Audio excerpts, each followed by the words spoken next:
Shalom Bapak, Ibu, dan Saudara yang terkasih di dalam Yesus Kristus. Senang sekali bisa menyapa kembali dalam ibadah online hari ini. Saya sangat percaya bahwa kita semua dalam keadaan sehat dan tetap dalam pemeliharaan Tuhan yang luar biasa. Sebelum kita mulai ibadah online hari ini, mari kita bersatu hati, kita berdoa. Bapa kami yang ada di dalam surga, terima kasih untuk hari baru yang Tuhan telah jadikan buat kami. Kami sangat mengucap syukur untuk setiap kebaikan Tuhan yang telah Tuhan nyatakan dalam hidup kami. Pemeliharaan-Mu sungguh ajaib dalam setiap hidup kami. Bapa, kami bersyukur kalau sampai hari ini kami masih bisa ibadah, semua karena anugerah-Mu Tuhan. Bapa di dalam surga, kami mau menyerahkan ibadah hari ini, mulai dari awal, pertengahan, sampai akhirnya Tuhan, hanya di dalam tangan-Mu. Dan kami percaya Tuhan, ketika Engkau hadir, kami akan dipulihkan, kami akan disegarkan. Terima kasih Tuhan, biarlah Engkau sendiri yang hadir dan mengurapi setiap hamba-hamba-Mu yang mengambil bagian dalam ibadah hari ini. Juga hamba-Mu yang akan menyampaikan firman-Mu Tuhan. Biarlah Engkau yang taruh apa yang menjadi isi hati-Mu Tuhan. Terima kasih Tuhan. Biarlah Tuhan nama-Mu yang dipermuliakan sekarang dan selama-lamanya. Kami siap Tuhan untuk memulai ibadah kami hanya di dalam nama Tuhan Yesus Kristus. Haleluya. Amin. Selamat beribadah. Tuhan Yesus memberkati. Shalom jemaat yang dikasihi Tuhan. Kita bersyukur pada hari ini kita bisa ibadah kembali walaupun secara online, tapi saya percaya Tuhan ada di tengah kita. Amin. Saya undang Bapak Ibu untuk bangkit berdiri. Mari kita naikkan pujian ini bagi Tuhan kita. Haleluya.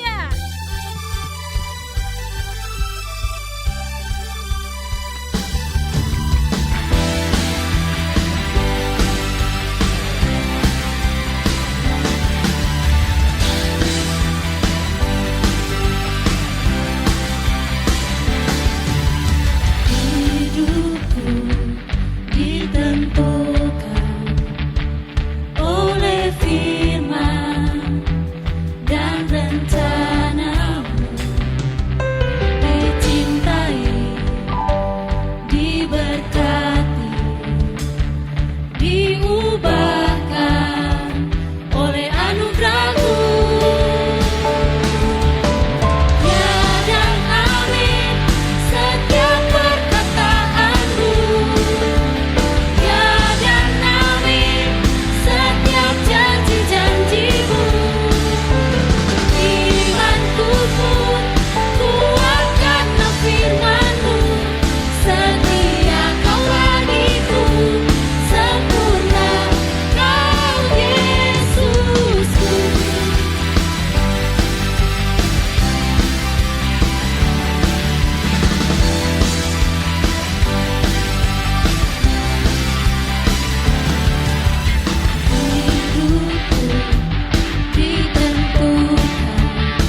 kasih ya Tuhan untuk setiap janji-Mu bagi setiap kami Tuhan.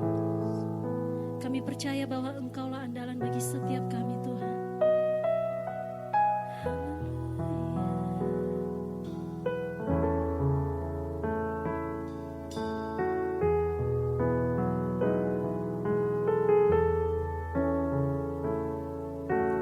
Kau Tuhan jadi andalanku, hanya Kau Tuhan yang ku percaya.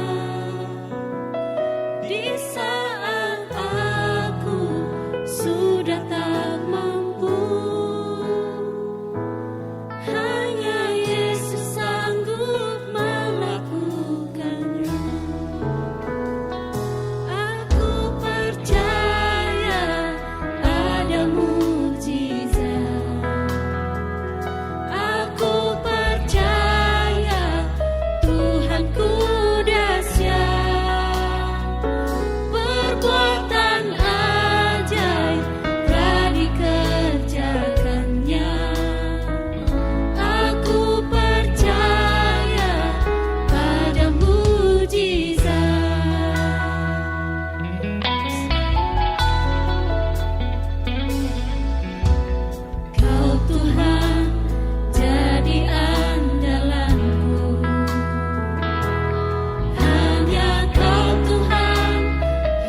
mustahil bagimu Tuhan.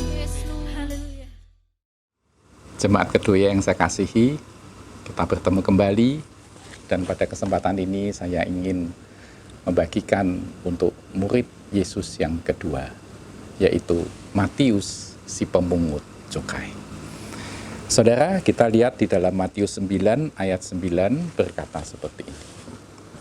Setelah Yesus pergi dari situ, ia melihat seorang yang bernama Matius duduk di rumah cukai.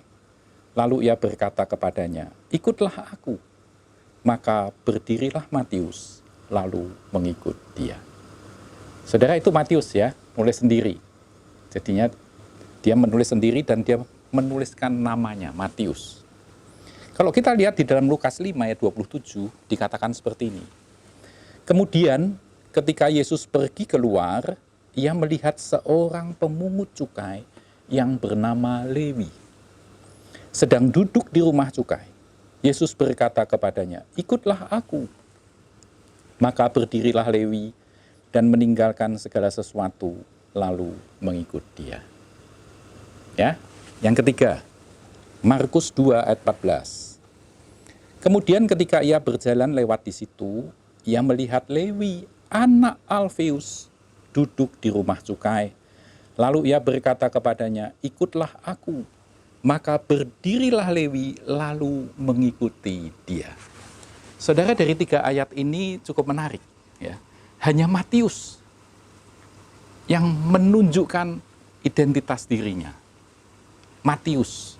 Ya. Sedangkan tadi di Lukas, dia cuma menyebutkan bernama Lewi. Padahal Lewi itu kan bukan nama. Lewi itu suku bangsa.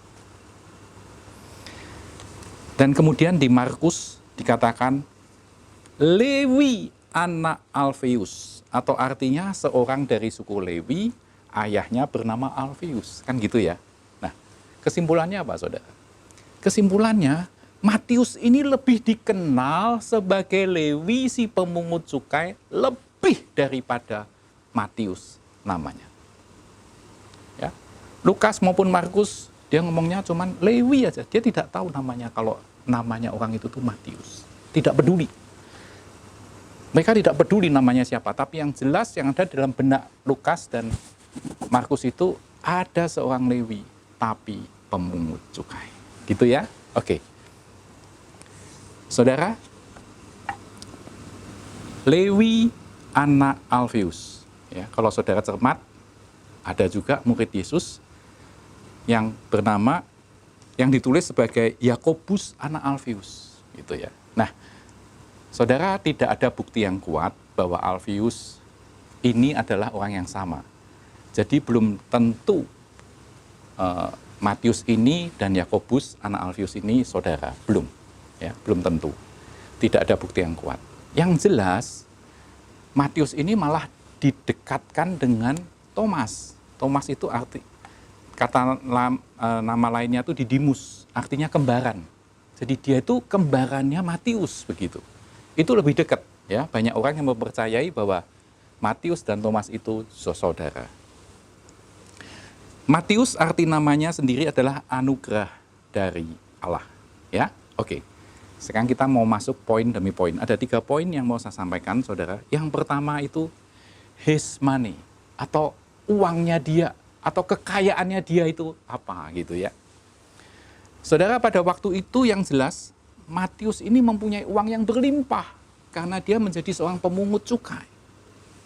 Tapi sayang, uang itu didapat dengan cara memungut, memaksa orang untuk membayar dari bangsanya sendiri untuk disetorkan kepada orang Romawi. Saudara, jadi satu pihak mungkin dia disukai sama orang-orang Roma karena dia menjadi kaki tangannya.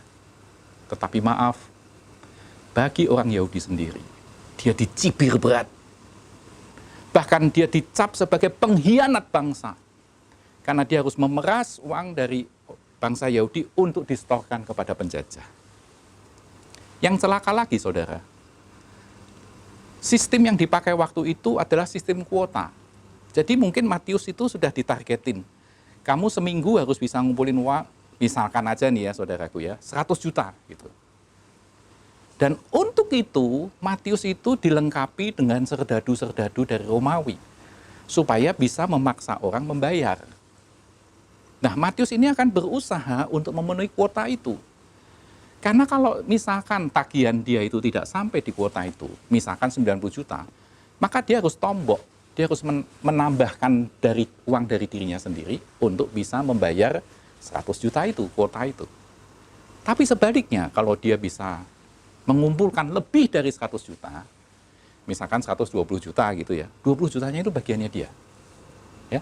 Jadi dia dengan dikawal pengawal-pengawal, tukang pukul, dia meresin orang supaya dia mendapat bagian juga begitu dari uang yang dikumpulkan itu. Ya, jadi dia berusaha untuk bisa mendapatkan uang sebanyak mungkin. Saudara, dan kita tahu Matius ini punya kantor di Kapernaum.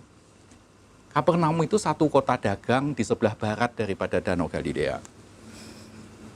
Di sini Matius menjalankan pekerjaannya dengan memungut cukai, memungut pajak, ya, dari nelayan-nelayan, dari pengiriman barang, dari jual beli apapun juga, pokoknya semua yang menghasilkan uang itu akan dipantau oleh dia dan ditarik pajaknya oleh dia, dan orang-orang harus setor kepada Matius ini.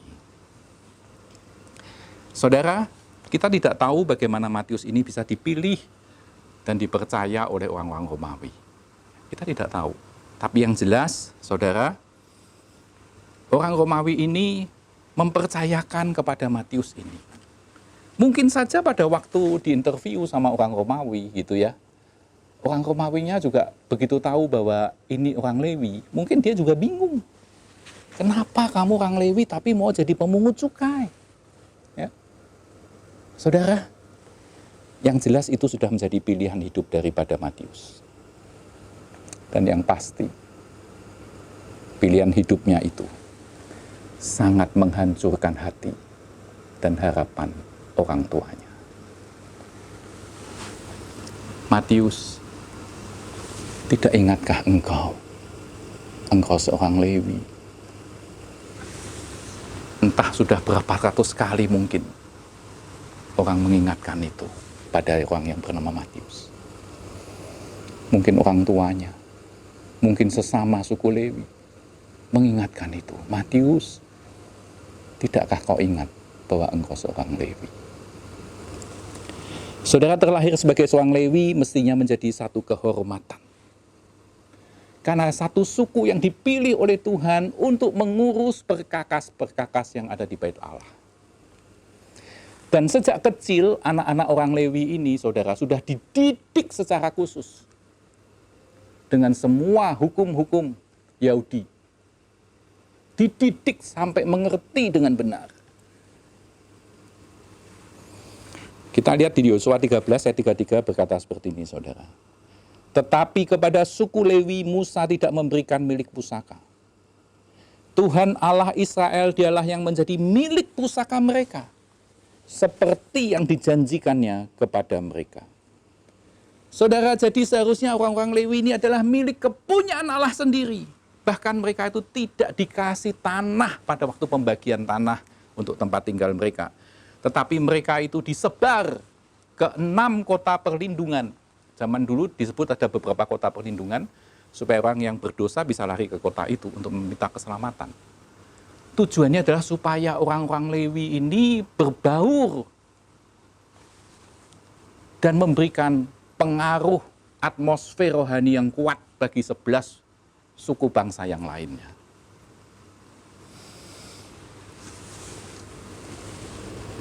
Matius pasti dia juga menyadari bahwa dirinya Lewi, milik pusaka Tuhan. Saudara, ini tidak ada di Alkitab, tapi saya mengandai-andai. Satu hari mungkin ibunya pernah bertanya kepadanya, Matius, kalau kamu besar, kamu ingin jadi apa? Dan ternyata jawaban anaknya cukup pendek, tapi mengagetkan. Mami, aku mau jadi orang kaya. Matius seakan ingin bilang, aku mau memilih hidup tidak dari pemberian orang. Secepatnya begitu aku besar, aku mau cari kerja yang cepat memberikan income yang besar. Pokoknya aku mau kaya, tidak peduli jalannya bagaimana. Saudara, sehingga mungkin tiap malam dia tidak bisa tidur. Dia mikirin bagaimana caranya supaya cepat kaya. Dan mungkin dia pernah melihat ada pemungut cukai yang punya kuasa untuk memaksa orang membayar kepadanya. Dan dia melihat orang tersebut dikawal tukang pukul dan bisa mendapatkan uang dengan cepat. Timbul keinginan dalam diri Matius, aku mau seperti dia. Matius, kamu orang Lewi loh. Ingat itu Matius. Mungkin kata-kata ibunya melenyapkan lamunannya.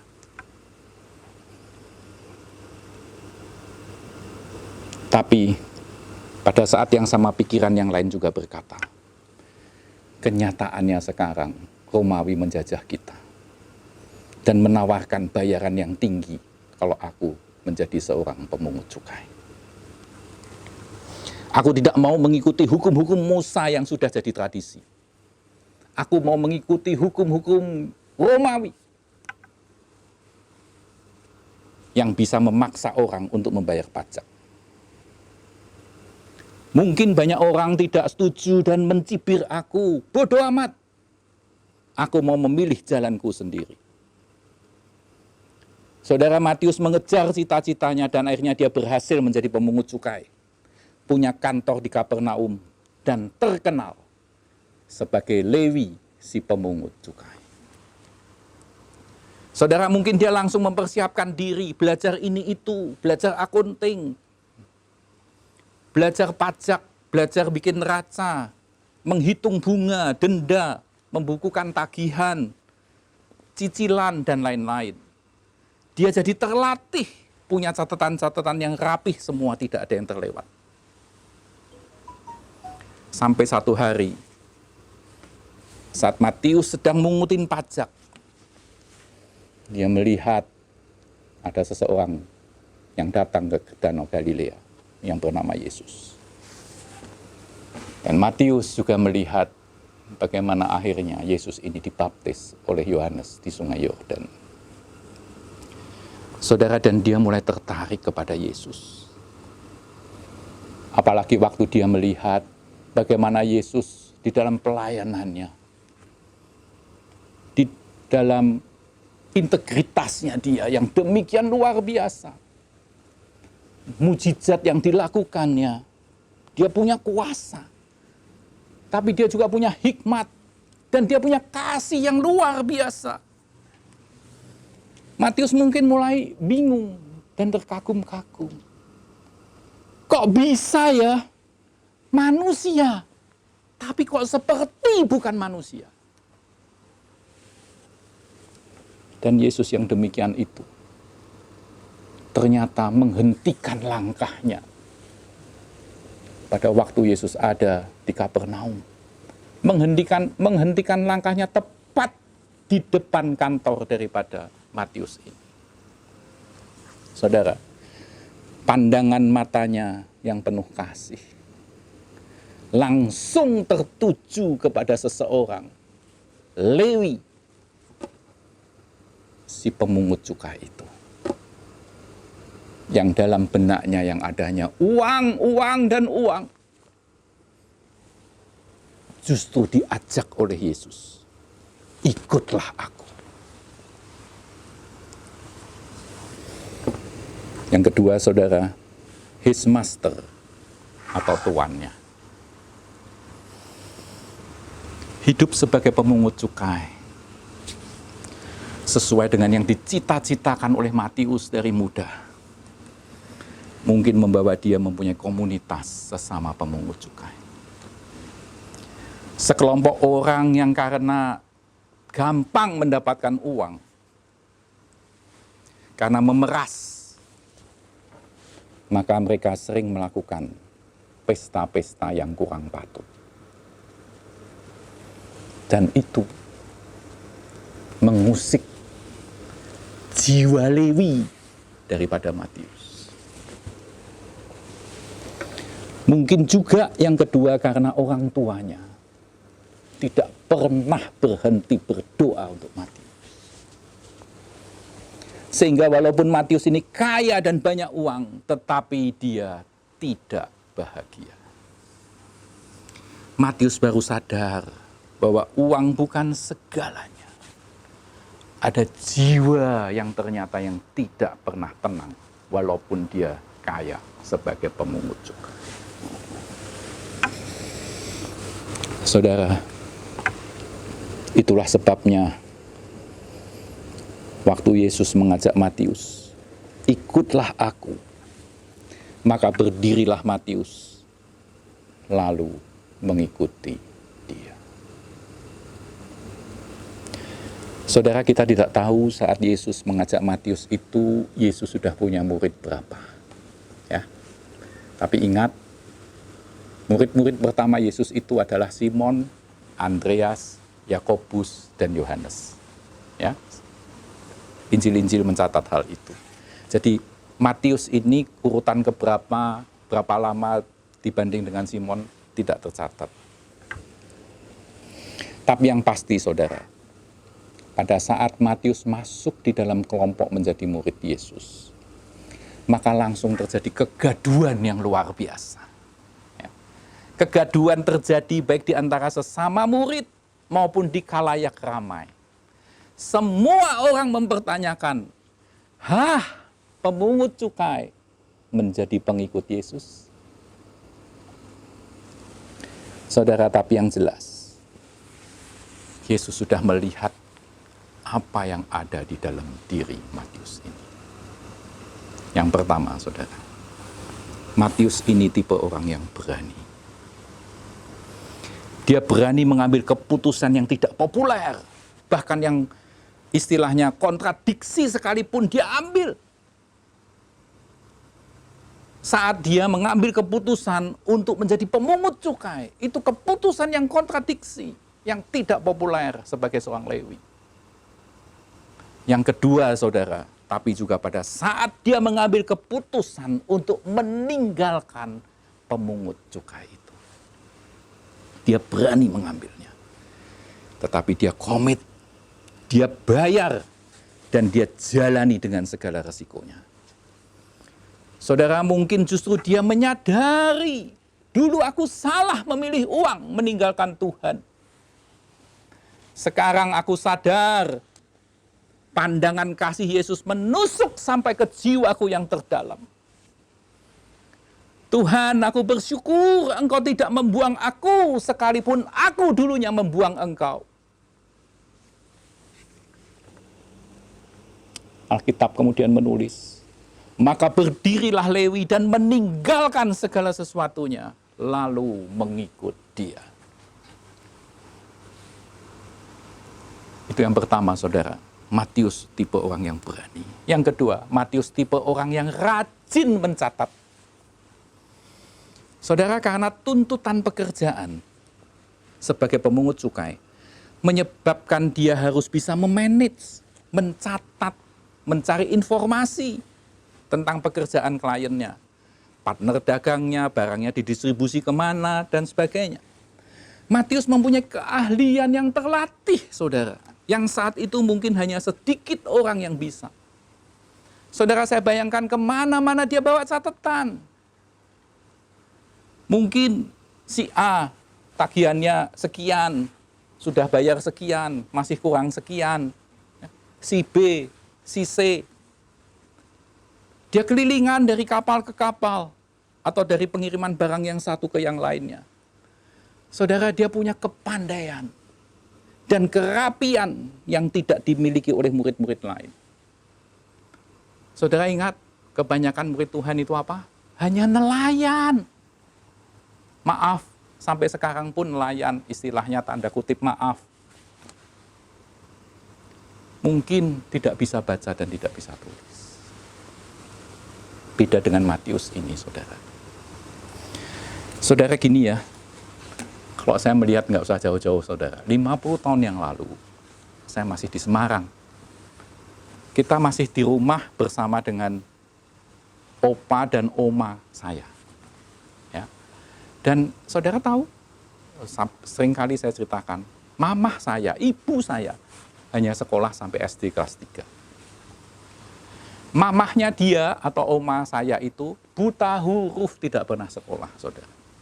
Cuman yang hebatnya, saudaraku ya, kalau uang dia tahu. Ya, kalau uang dia tahu. Nggak pernah belajar berhitung, tapi kalau uang dia tahu. Ya, naik becak kemana-mana, uangnya berapa, kembali berapa, dia tahu. Ya, tapi hanya terbatas sekali. Maksud saya begini, saudara, anggap aja 100 tahun yang lalu, orang Indonesia masih banyak yang buta huruf. Apalagi zaman Matius ini, saudara, 2000 tahun yang lalu. Jadi maksud saya, kepandaian daripada Matius ini merupakan nilai yang luar biasa. Dia terlatih untuk membawa catatan, dia terlatih untuk mencatat, dia terlatih dengan teliti dan dengan cermat. Dia lakukan itu karena tuntutan pekerjaannya. Saudara, kemudian kita melompat sebentar di dalam Lukas 5 ayat 29. Ya. Dan Lewi mengadakan suatu perjamuan besar untuk dia, Yesus, di rumahnya. Dan sejumlah besar pemungut cukai dan orang-orang lain turut makan bersama-sama dengan dia.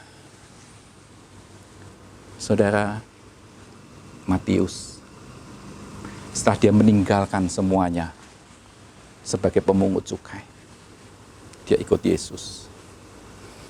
Kemudian dia mengadakan perjamuan besar di rumahnya. Dia undang teman-teman pemungut cukai dan yang lainnya, saudara. Saudara, Matius mengadakan pesta besar menunjukkan rasa syukur yang luar biasa. Juga kepingin menunjukkan kepada banyak orang, aku berubah. Dari dulu pemungut cukai, sekarang menjadi murid Yesus. Dulu Tuhan dalam hidupku hanya harta dan kuasa. Sekarang Yesus yang kembali menjadi Tuhanku, menjadi Tuhan dalam hidupku, dan menjadi pusaka. Aku menjadi milik pusakanya dia, dan dia menjadi milik pusakaku. Saudara, ada satu perseteruan yang abadi di dunia ini, yaitu antara Mamon dan Allah. Dan ini yang dialami oleh Matius. Dan Matius berhasil memenangkannya. Saudara, perubahan dari Matius ini luar biasa. Saya bayangkan dulu pada waktu dia Lewi sebagai pemungut cukai. Dia adalah istilah saya, saudaraku ya, istilah saya sendiri. Di antara suku-suku bangsa Israel, Lewi itu luar biasa. Di atas gitu ya, dipilih Tuhan secara khusus. Tapi di antara orang Lewi itu mungkin ya, yang terjelek itu Matius. Karena dia sebagai pemungut cukai, maka sampai Lukas dan Markus pun tidak mengenal namanya siapa, tapi yang jelas Lewi, pemungut cukai. Saudara, jadi istilah saya pada waktu dia menjadi pemungut cukai, dia adalah paling jeleknya orang Lewi. Tetapi kemudian, saudara, Matius ini, dia akhirnya terbebas dari Mamon. Dia tinggalkan semuanya. Dan kemudian dia menjadi Lewi yang benar-benar murid Yesus. Saudara, kalau tadinya saya katakan dia adalah yang terjelek dari suku Lewi, sekarang dia menjadi murid Yesus yang luar biasa.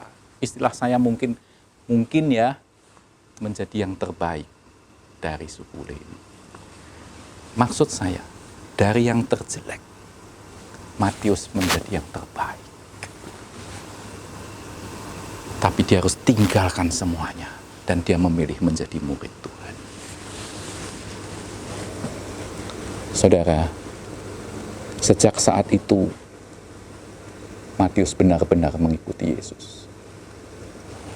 Kemanapun Yesus melayani, dengan tetap membawa catatan. Menulis, walau mungkin sambil terbengong-bengong pada waktu dia melihat Yesus mengadakan mukjizat. Tapi dia tulis itu, saudara. Dia melihat mukjizat demi mukjizat. Pelayanan demi pelayanan yang dilakukan oleh Yesus. Dia bahkan pada saat Yesus disalib, Matius tetap mencatat semuanya dengan baik. Bahkan kalau kita lihat amanat agung tercatat di Matius ini. Jadi dia tetap ikuti terus Yesus. Dan akhirnya sampai Yesus naik ke surga. Semua tercatat oleh Matius ini. Saudara, dari 1068 ayat di Injil Matius, 644, lebih dari separuh, berisi ucapan langsung Yesus yang dicatat oleh Matius. Luar biasa. Kalau Alkitab saudara ada yang mewarnai merah kata-kata Yesus, saudara bisa lihat. Di Injil Matius, lebih dari separuh tulisannya merah. Yang terakhir, saudara, his manuscript atau naskah yang pernah ditulis oleh Matius. Saudara, seandainya Matius ini di dalam sepanjang hidupnya, dia tidak menghasilkan satu karya apapun juga. Tapi, karena dia menulis Injil Matius, itu sangat luar biasa. Sebagai pembuka dari perjanjian baru, Injil Matius ini terpilih menjadi urutan yang pertama. Saudara, kalau saudara lihat di dalam Matius 1, itu dimulai dengan silsilah Yesus Kristus. Yang dimulai dari Abraham, akhirnya sampai ke Yusuf. Saudara, pada saat membaca mungkin kita bosan. Ya. Tapi saya hanya membayangkan, tidak mudah mengurutkan satu silsilah dengan 42 urutan ke atas. Zaman yang seperti sekarang aja ini susah, saudara. Kalau saya ditanyain paling sampai 3 atau 4 sudah selesai, udah nggak ngerti. Tapi ini sampai 42 keturunan, saudara. Matius 1 ayat 17. Jadi seluruhnya ada 14 keturunan dari Abraham sampai Daud, 14 keturunan dari Daud sampai pembuangan ke Babel, dan 14 keturunan dari pembuangan ke Babel sampai ke Kristus. Saudara, saya bayangkan Matius bisa dapat mengumpulkan silsilah itu satu perjuangan yang luar biasa. Ya, mungkin dia harus mencari literatur, dia mungkin harus tanya sini sana, berkali-kali ke bait Allah, nanya imam-imam, yang belum tentu mereka yang ditanya juga bisa menjawab dengan pasti. Pasti Matius juga nanya buktinya apa, segala macam. Dia mau mempertanggungjawabkan semuanya karena dia tipe orang yang detail. Saudara, tapi itu mungkin skill yang ada dalam diri Matius yang sudah dilihat oleh Yesus. Dia tidak mudah menyerah. Dia berani dan komit sampai tuntas. Saudara ingat, Matius sendiri kan ditulis di Markus tadi. Ya, Lewi anak Alfius. Jadi zaman dulu itu selalu dihubungkan dengan ayahnya. Dia anaknya siapa sih? Gitu ya. Dia anaknya siapa sih? Maka dikatakan Lewi, oh anaknya Pak Alfius gitu. Nah, otomatis adat istiadat atau kebiasaan itu memacu Matius untuk mengerti siapa bapaknya Yesus. Oke, Yusuf, bapaknya lagi siapa? Bapaknya lagi siapa? Bapaknya lagi siapa? Dan itu semua diurut terus, saudara, sampai ke Abraham. Itu satu perjuangan yang tidak mudah sama sekali. Tapi Matius berhasil melakukannya. Saudara, di sini kita juga melihat, kalau kita melihat nama-nama itu, 42 keturunan itu. Tapi kita melihat juga melalui di situ bagaimana Allah itu demikian luar biasa, benang merahnya itu terus menerus dari Abraham, Ishak, Yakub, sampai Daud, Salomo, Hizkia, Yosia, Serubabel, Eliezer, dan lain-lain. Yang memang mereka adalah orang-orang yang hidupnya berjuang dan mengasihi Tuhan. Dari situ kita melihat benar-benar ada satu benang merah sejarah. Demikian panjang. Tapi benar-benar sejarah. Benang merah itu kita melihat bagaimana tangan Tuhan tidak pernah berhenti. Sambung menyambung, Tuhan pakai orang-orang untuk meneruskannya dengan luar biasa. Saudara, sampai yang terakhir Yusuf. Saudara, mana ada sih cowok yang menikah tapi tidak bersetubuh dengan istrinya sampai istrinya melahirkan? Saudara, luar biasa sekali. Di Alkitab ada dua orang yang sangat luar biasa, yang memenangkan nafsu yang ada dalam diri seorang laki-laki. Yusuf dan juga Yusuf, sama-sama Yusuf. Satu di perjanjian lama, satu di perjanjian baru. Bagaimana yang Yusuf pertama itu, dia meninggalkan istri Potifar. Saudara, luar biasa sekali. Tapi akhirnya Matius ini berhasil menyelesaikan sampai ke Abraham. Saudara, Injil Matius ini ditulis sekitar tahun 60 sampai tahun 65. Saudara, mungkin gini ya. Waktu Matius ini menjadi murid Yesus, dia mulai mencatat. Secara otomatis karena dia sudah biasa kemana-mana bawa catatan, dia akan mencatat, saudara. Dan sehingga dia mencatat semua perkataan-perkataan Yesus, mujizat-mujizat, peristiwa-peristiwa, dan segala macam. Ya. Belum sempat mungkin ya, belum sempat diolah nih, jadi mungkin cuma di catatan gitu ya, di kertas, nggak tahu apa. Belum sempat nih, mungkin dia capek seharian pelayanan, ditaruh, belum sempat diberesin, besoknya ikut pelayanan lagi. Ternyata ketemu lagi, mujizat-mujizat lagi, dia nyatet lagi gitu kan ya, tinggal lagi. Besoknya begitu lagi. Jadi mungkin saudara, maksud saya, entah sudah berapa bundel catatan-catatan dari Matius itu yang masih, istilahnya masih raw, masih mentah. Ya, dia mungkin cuma mencatat di rumah suami Yairus atau anak Yairus atau bagaimana, ada kesembuhan apa, pasti masih petil-petil lah isinya, masih terpotong-potong. Hingga akhirnya saudara, setelah Yesus naik ke surga, Roh Kudus turun. Mereka semua diurapi. Dan saya percaya Matius ini mendapat pengurapan yang khusus. Semua catatannya dia bongkar, saudara. Dia susun kembali. Talenta yang memang sudah ada dalam dirinya ini disempurnakan kembali oleh Roh Kudus. Sehingga itu semua mengalir menjadi Injil Matius yang seperti itu, sesuai dengan kehendak Tuhan.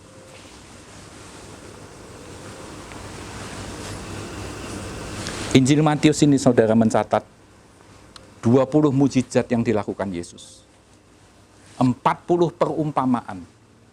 7 perumpamaan tentang penghakiman.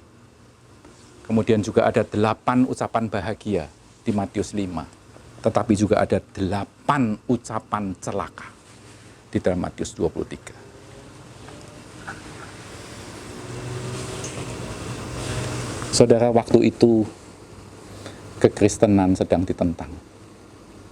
Murid-murid tercerai-berai. Orang-orang Yahudi sendiri belum bisa menerima Yesus itu sebagai Mesias.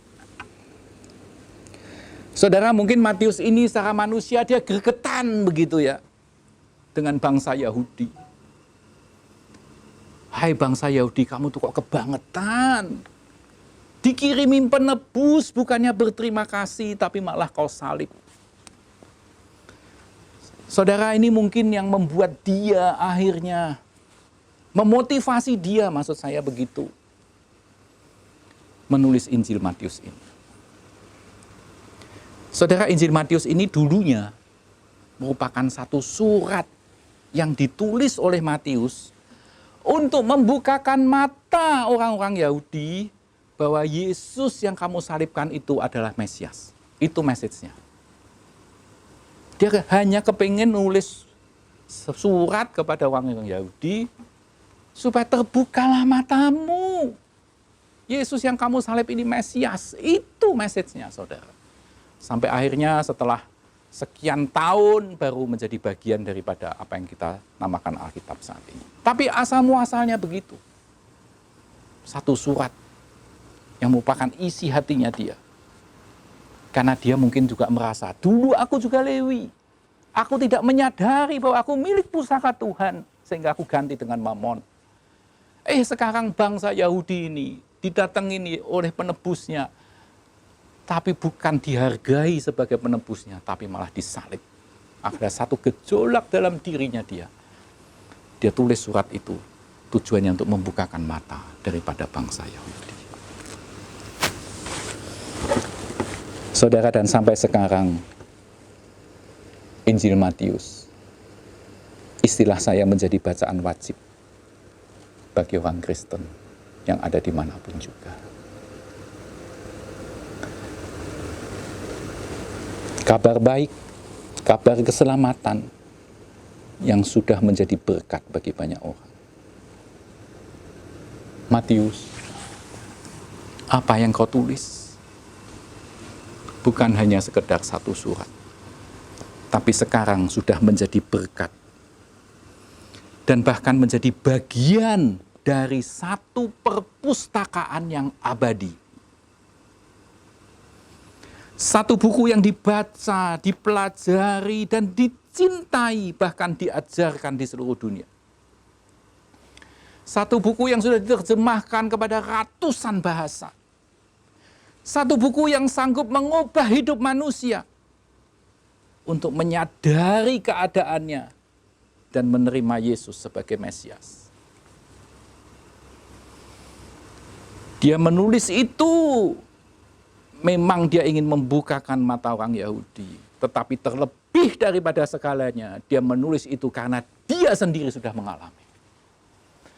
Aku dulu Mamon, semuanya aku tinggalkan, bahkan darah Lewiku pun waktu itu aku kepingin tinggalkan. Tapi akhirnya dia balik dan dia menjadi murid Tuhan sendiri. Saudara, kita berterima kasih kepada Matius yang berani menerima ajakan Yesus. Ikutlah aku. Dan Matius benar-benar menjadi murid yang memakai semua kapasitas dirinya yang dia miliki untuk menjadi berkat bagi generasi demi generasi, bahkan sampai saat ini. Amin. Saudara, setelah kita merenungkan akan firman Tuhan, saya ingin mengajak kita semua menaikkan satu pujian yang menggambarkan bagaimana perjuangan perubahan daripada Matius. Bergelimang uang, tapi akhirnya dia tinggalkan semuanya. Dia ingin menjadi yang terbaik, menjadi murid Tuhan. Ada satu pujian yang akan kita naikkan bersama. Dia berkata, aku telah mati dan tinggalkan jalan hidupku yang lama. Semuanya sia-sia dan tidak berarti lagi. Itu benar-benar dialami oleh Matius. Hidup ini kuletakkan pada mezbahmu ya Tuhan. Dia benar-benar akhirnya sisa hidupnya diletakkan benar-benar untuk menjadi juru tulisnya Tuhan. Jadilah padaku seperti yang kau ingini. Saudara, mari kita naikkan pujian ini dengan segenap hati kita. Walaupun saya tahu kita bukan Matius, tapi kita juga sering mengalami pergumulan terhadap Mammon dan terhadap Tuhan. Naikkan pujian ini, saudara.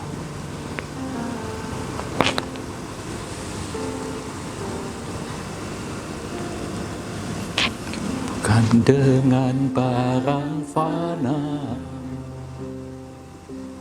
Kau membayar dosaku, dengan darah yang mahal,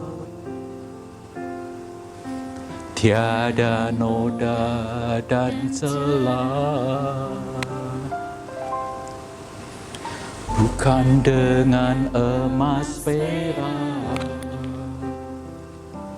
Kau menebus diriku, oleh segenap kasih dan pengorbananmu, ku telah mati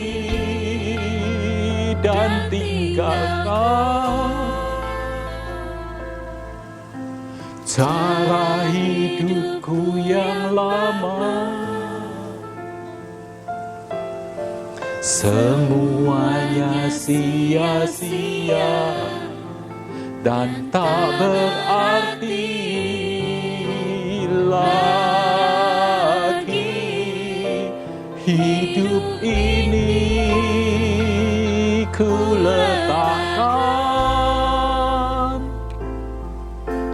pada mezbamu ya Tuhan.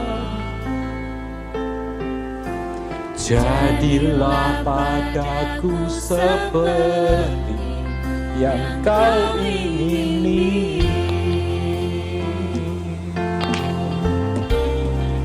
Ku telah mati dan tinggalkan cara hidupku yang lama. Semuanya sia-sia dan tak berarti lagi. Hidup ini ku letakkan pada mezbamu ya Tuhan. Jadilah padaku seperti yang Kau ingini.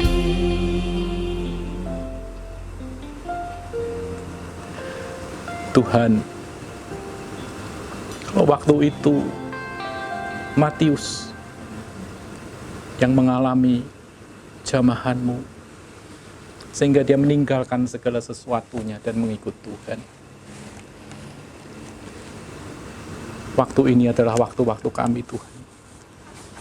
Buat kami juga bijaksana terhadap segala tawaran dunia ini. Supaya kami tidak meninggalkan Engkau, tidak membuang Engkau, tapi sebaliknya, kami boleh dipakai oleh Tuhan seperti Matius.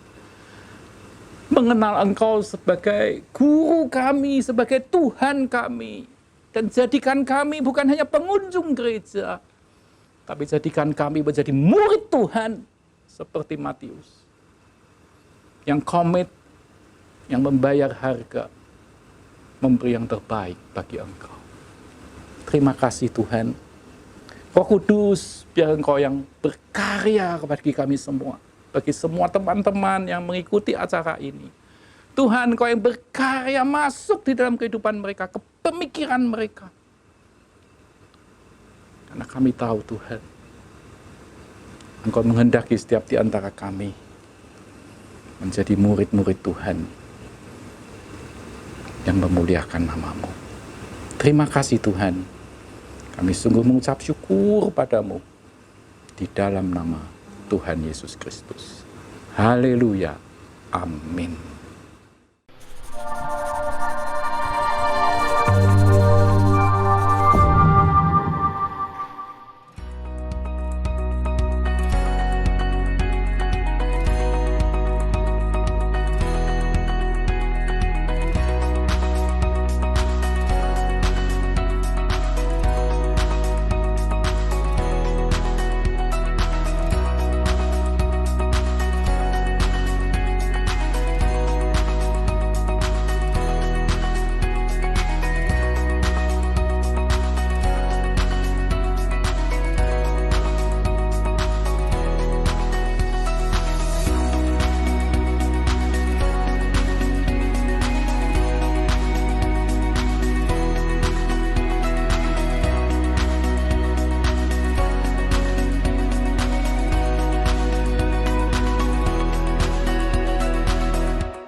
teman-teman, kita GBI Kedoya melakukan pembacaan Alkitab bersama.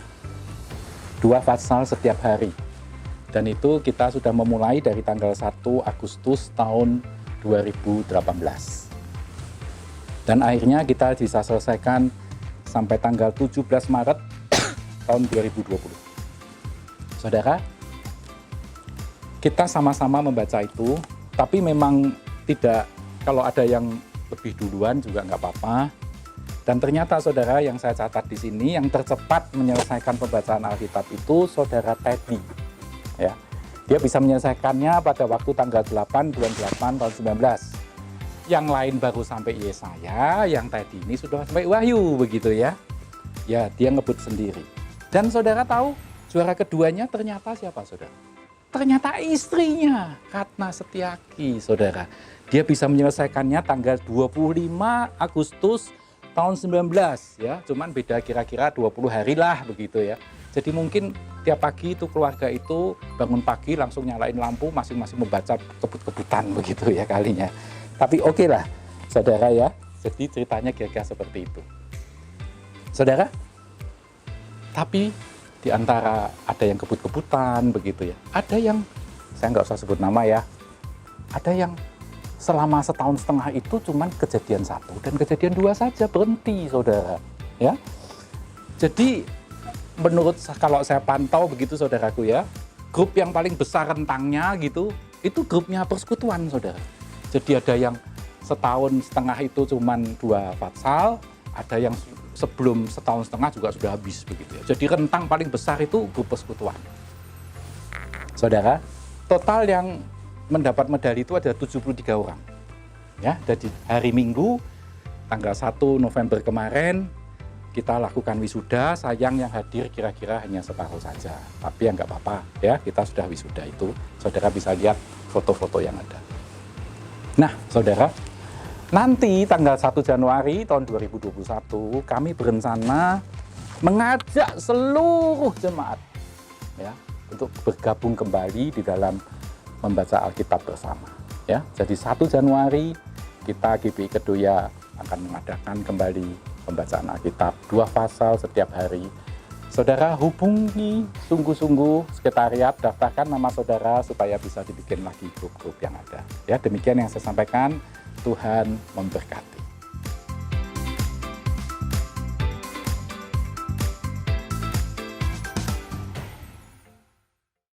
Saudara-saudara yang terkasih dalam Kristus, tibalah saatnya di penghujung acara ibadah online hari ini. Dan sebelum kita tutup, mari kita berdoa bersama-sama. Bapa dalam surga, kami mengucap syukur ya Tuhan atas segala firman yang telah kami dengar pada hari ini ya Tuhan. Bila firman itu dapat tertanam di dalam hati kami yang paling subur ya Tuhan, sehingga ia dapat berbuah dan berbuah lebat ya Tuhan. Bila kami dapat menjadi pelaku firman dan bukan hanya pendengar saja. Dan juga ya Tuhan, biarlah semakin hari kami semakin dapat mengenal isi hati-Mu, dapat lebih serupa dengan Engkau ya Yesus. Ya Tuhan, terima kasih ya Tuhan.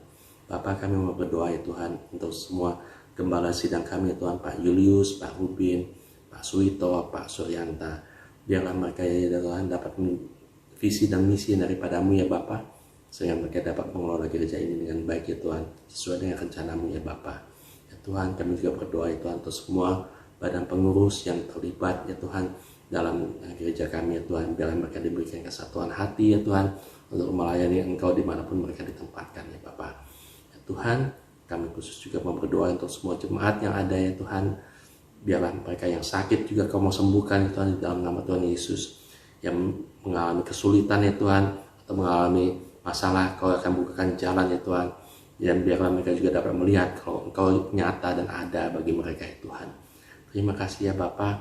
Kami juga mau berdoa ya Tuhan untuk Indonesia ya Tuhan, untuk para pemerintah kami ya Tuhan, Pak Presiden Jokowi, Pak Wakil Presiden Ma'ruf Amin, dan semua jajaran menteri, sampai ke pemerintah yang lain ya Tuhan, sampai ke bawah ya Tuhan. Kau berikan hikmat, kebijaksanaan untuk dapat mengelola negara ini dengan baik. Roh yang takut akan Tuhan turun atas mereka ya Tuhan. Kami mau hendak lepaskan shalom bagi Indonesia ya Tuhan. Terima kasih ya Tuhan. Sebentar kami akan mengakhiri ibadah ini ya Tuhan. Kami percaya Tuhan, firman-Mu akan selalu beserta dengan kami, dan Roh Kudus-Mu selalu akan mengingatkan kami akan firman yang telah kami dengar pada hari ini. Terima kasih ya Bapa, hanya di dalam nama Tuhan Yesus kami telah berdoa dan mengucap syukur. Amin. Saudara, angkat tanganmu, angkat hatimu, dan terimalah berkat Tuhan.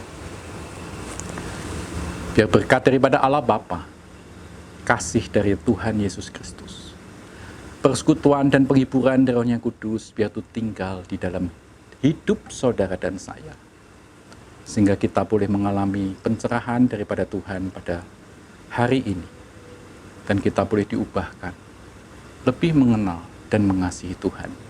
Kita boleh menjadi murid Tuhan yang membanggakan bagi gurunya, bagi Tuhannya, seperti Matius.